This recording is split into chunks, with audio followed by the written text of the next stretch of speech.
अंतरसंसदीय संघ IPU का 150वां शिखर सम्मेलन उज्बेकिस्तान के ताशकंद में आयोजित किया जा रहा है।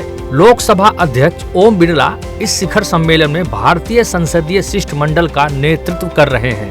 वैश्विक संसदीय सहयोग के क्षेत्र में नए आयाम जोड़ने वाले IPU की ऐतिहासिक 150वीं असेंबली में विश्व के सबसे बड़े लोकतंत्र का प्रतिनिधित्व कर रहे हैं लोकसभा अध्यक्ष ओम बिरला। लोकसभा अध्यक्ष ने शिखर सम्मेलन को संबोधित किया।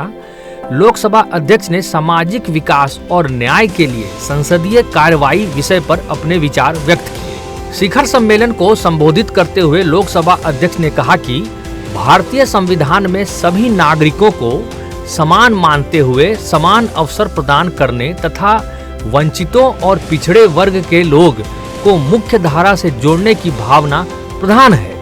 IPU की इस असेंबली के लिए चुना गया विषय भारतीय संस्कृति, परंपरा और जीवन दर्शन में बसी वसुधैव कुटुंबकम की भावना का विस्तार है। भारतीय संविधान में सभी नागरिकों को समान मानने, उन्हें समान अवसर प्रदान करने तथा वंचित और पिछड़े लोगों को प्रगति की मुख्य धारा से जोड़ने की भावना प्रधान है। भारत की संसद ने हाल ही के वर्षों में ऐसे अनेक विधेयक पारित किए हैं जो सामाजिक न्याय एवं सुरक्षा तथा सभी वर्गों के समावेशन को बढ़ावा देते हैं। हमारी संसद ने दिव्यांगजन अधिकार अधिनियम 2016, ट्रांसजेंडर पर्सन एक्ट 2019, नारी शक्ति वंदन अधिनियम 2023 जैसे विधान बनाकर देश में सभी वर्गों के हितों को संरक्षित करने के प्रभावी उपाय किए हैं।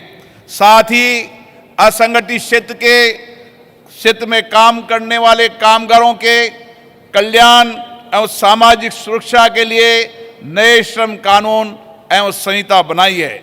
भारतीय दंड संहिता को भारतीय न्याय संहिता में प्रतिस्थापित कर हमने न्याय की प्राथमिकता को स्थापित किया है। भारत की संसदीय समितियां मिनी पार्लियामेंट के रूप में काम करती हैं। ये सामाजिक सुरक्षा, सामाजिक न्याय, आर्थिक सशक्तिकरण तथा जन कल्याण से जुड़ी नीतियों और योजनाओं की समीक्षा करती है तथा उसके बेहतर एग्जीक्यूशन के लिए सुझाव देती है तथा अनुदानों की मांगों की स्वीकृति प्रदान करने की अनुशंसा भी करती है। भारत की संसद ने हाल ही के वर्षों में ऐसे अनेक विधेयक पारित किए हैं जो सामाजिक न्याय और सुरक्षा तथा सभी वर्गों के समावेशन को बढ़ावा देते हैं। लोकसभा अध्यक्ष ने कहा कि हम विकसित भारत 2047 के लक्ष्य की ओर तेजी से आगे बढ़ रहे हैं। भारत आज विश्व की 5वीं सबसे बड़ी अर्थव्यवस्था है और विश्व की 3री सबसे बड़ी अर्थव्यवस्था बनने की ओर अग्रसर है। हम विकसित भारत 2047 के लक्ष्य की ओर बढ़ रहे हैं। भारत आज विश्व की 5वीं सबसे बड़ी अर्थव्यवस्था है और विश्व की 3री सबसे बड़ी अर्थव्यवस्था बनने की ओर अग्रसर है।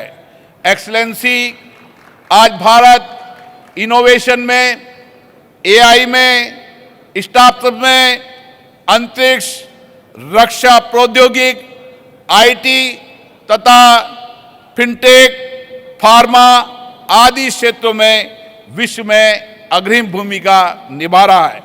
हमने दुनिया की सबसे बड़ी health insurance scheme Ayushman Bharat प्रधानमंत्री जन आरोग्य योजना लागू की है।